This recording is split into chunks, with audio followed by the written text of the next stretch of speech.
প্রয়াত বিধায়িকা গৌরী ভট্টাচার্যের স্মরণ সভা অনুষ্ঠিত হল সারা ভারত গণতান্ত্রিক নারী সমিতির ত্রিপুরা রাজ্য কমিটির উদ্যোগে। অনুষ্ঠানে উপস্থিত ছিলেন রাজ্যের প্রাক্তন মুখ্যমন্ত্রী মানিক সরকার সহ সংগঠনের নেতৃবৃন্দ ও অতিথিরা। স্মরণ সভায় গৌরী ভট্টাচার্যের রাজনৈতিক জীবন, সাধারণ মানুষের সঙ্গে তার নিবিড় সম্পর্ক এবং দায়িত্ব পালনের ক্ষেত্রে তার সততার বিভিন্ন দিক তুলে ধরা হয়। বক্তব্য রাখতে গিয়ে মানিক সরকার বলেন, 1977 সালের নির্বাচনে বামফ্রন্টের জয় নিশ্চিত করার ক্ষেত্রে সারা ভারত গণতান্ত্রিক নারী সমিতির গুরুত্বপূর্ণ ভূমিকা ছিল। সেই সময় থেকে গৌরী ভট্টাচার্য সাধারণ মানুষের কাছে পৌঁছে কাজ শুরু করেন।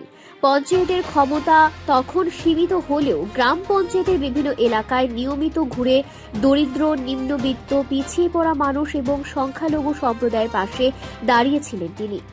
মানুষের সমস্যা জানার পাশাপাশি প্রয়োজন অনুযায়ী তাদের সহযোগিতাও করতেন।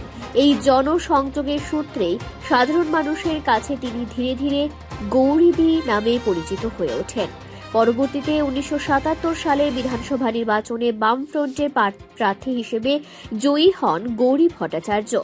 বিধায়ক হিসেবে দায়িত্ব পালনের সময় সার্টিফিকেট দেওয়ার ক্ষেত্রেও তার কঠোর সততার পরিচয় পাওয়া যায়।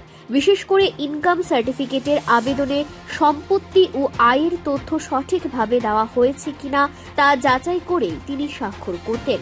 ফলে অনেক আবেদনকারী প্রয়োজনীয় সার্টিফিকেট না পেয়ে ফিরে যেতেন এবং বিষয়টি নিয়ে পার্টির লোকাল এবং সদর মহকুমা কমিটির কাছে অভিযোগও জানাতেন।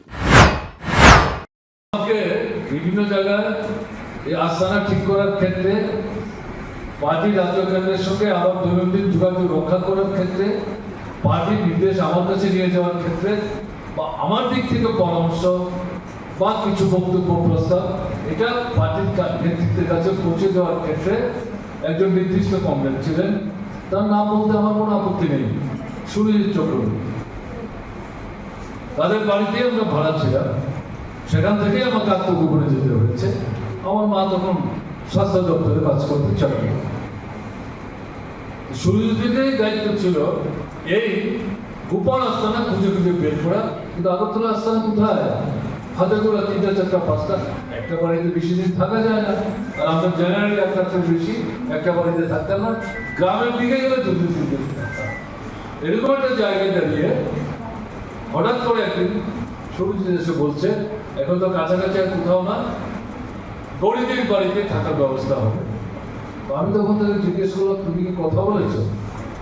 তখন সে বলল, না, ওনার সঙ্গে কথা বলেছি, তিনি দ্বিধাদ্বন্দ্বহীন ভাবেই বলেছেন যতদিন খুশি থাকবে।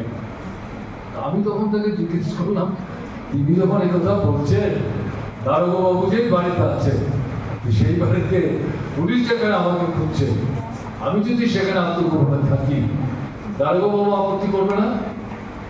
অথবা আমি যদি এই বাড়িতে থাকি, পরোক্ষে দারোগা বাবুর দ্বারাই তো আমি গ্রেপ্তার হয়ে যেতে পারি। বলছে এই চিন্তা করার কোনো কারণ নেই, এটা ভাবনায় না রেখে গৌরী ভট্টাচার্যের সিদ্ধান্ত নিয়েছে মনে করার কোনো কারণ নেই। রিপোর্ট সংবাদ প্রতীক্ষা।